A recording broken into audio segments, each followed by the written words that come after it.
অনেকদিন পর পড়তে বসি, একটা কবিতা পড়ি। আর এটা দিয়ে তাল গাছের কবিতাটা না, এটা তো পারি ওই আমি।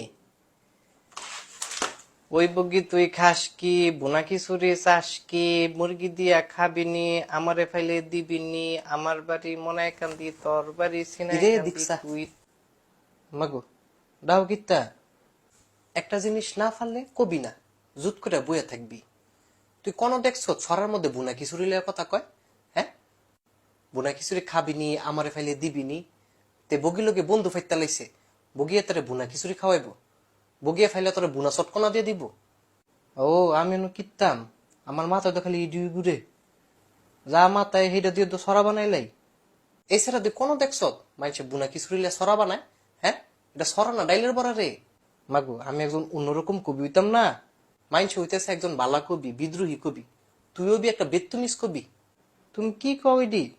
আমার সম্পর্কে তো তোমার কোনো আইডিয়াই নাই। আমি তো অনই তোমার হলো একটা কবিতা বানাই লাইছি। সর্বনাশ না, তুই আমার দিয়ে কবিতা বানাই লাইছে। তুই কি কবিতা বানাইছ? শোনো, আমার কবিতার নাম হলো আমার ভাই। তোর ওই ভাই? ক শুনি। আমার ভাইয়ের নাম জানে আলম, তার পকেটে থাকে কলম, মাথায় দেয় মলম, খায় খালি শালগম। কেমন হয়েছে কবিতাটা? তোমার ছোট ভাই তোমার লেখা বানাইছে? আমিও তো তোর একটা কবিতা বানাই লেছি। মাগু তুমি যদি কবি হয়ে গেলা গা, লগে লগে কবিতা বানাই লেলা? কি কবিতা বানাইছ হন? কবিতার নাম হইল আলু। নামটা তো সুন্দরই। কোন আলু? দেশি আলু?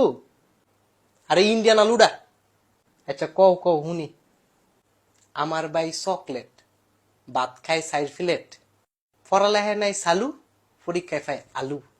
তুমি এই কবিতাটা না কইয়া আমার দুইটা বাড়ি দিল তো ফারতা। হ্যাঁ, আমার কপাল। আমি বলে আলু পাই।